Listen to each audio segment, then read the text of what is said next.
নজর রাখবো এবার পাইকপাড়ায় বন্ধ ঘরে বিস্ফোরণ। হ্যাঁ, অভিযোগ এরকমটাই। 1/2C গাঙ্গুলি পাড়া লেন, সেখানে বন্ধ ঘরে বিস্ফোরণের ঘটনা।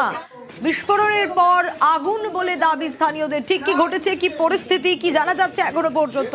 রনক রয়েছে আমার সঙ্গে। রনক, একেবারে স্থানীয়রা যেটা বলছিল, পাইকপাড়া এই জায়গায় বোমা বিস্ফোরণ ঘটেছে এবং ইতিমধ্যে কলকাতা পুলিশের যে বোম স্কোয়াড তারা ইতিমধ্যে ঘটনাস্থলে পৌঁছেছে। কারণ দেখা যাচ্ছে ছবিতে বেশ কয়েকটি জায়গায় তাজা বোমা ছড়িয়ে ছিটিয়ে রয়েছে, সেগুলোকে কালেক্ট করার জন্য এবং ভেতরে আরো কোনো জায়গায় বোমা মজুত রয়েছে কিনা সেই বিষয়টি খতিয়ে দেখতে কিন্তু ইতিমধ্যে কলকাতা পুলিশের বোম স্কোয়াড ঘটনাস্থলে পৌঁছেছে। আজ সকাল 6টার দিকে দমকলের কাছে খবর আসে পাইকতলার এই ক্লাব ঘরে বিস্ফোরণ ঘটে এবং যে চিত্রটি দেখা যায়, হঠাৎই কিন্তু বিস্ফোরণের জেরে ক্লাব ঘরের যে ওপরের ছাদ তা উড়ে যায় এবং পাশের যে বাড়ি সেই বাড়িও ক্ষতিগ্রস্ত হয়। সেক্ষেত্রে এখানে কারা এই বোমা মজুত রাখতো বা এখানে বোমা কিভাবে এলো, এটাও তো একটা বড় প্রশ্ন।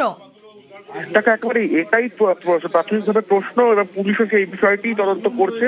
কিন্তু সেখানকার স্থানীয় বাসিন্দারা অভিযোগ করছে সম্ভবত প্রমোটিং নিয়ে কোনো বিবাদের জেরেই এখানে বোমা মজুত করা হতো এবং রাত বাড়লেই সমাজ বিরোধী কার্যকলাপ চলতো। কিন্তু যেটা সব থেকে ভয়ঙ্কর ঘটনা, যেখানে এই ঘটনাটি ঘটেছে তার আশেপাশে অত্যন্ত জনবহুল এলাকা, পাশেই একটি আবাসন রয়েছে এবং এই বিস্ফোরণের জেরে সেই আবাসনেরও কিন্তু ক্ষতিগ্রস্ত হয়েছে, কাঁচ ভেঙে গেছে, দেওয়ালে ফাটলও দেখা যাচ্ছে।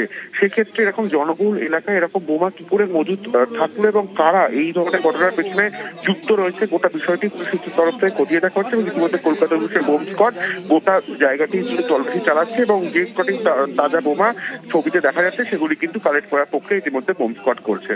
বেশ, এখনো ঘটনাস্থলে বোমা পড়ে রয়েছে, যে ছবি আপনাদের দেখাচ্ছি।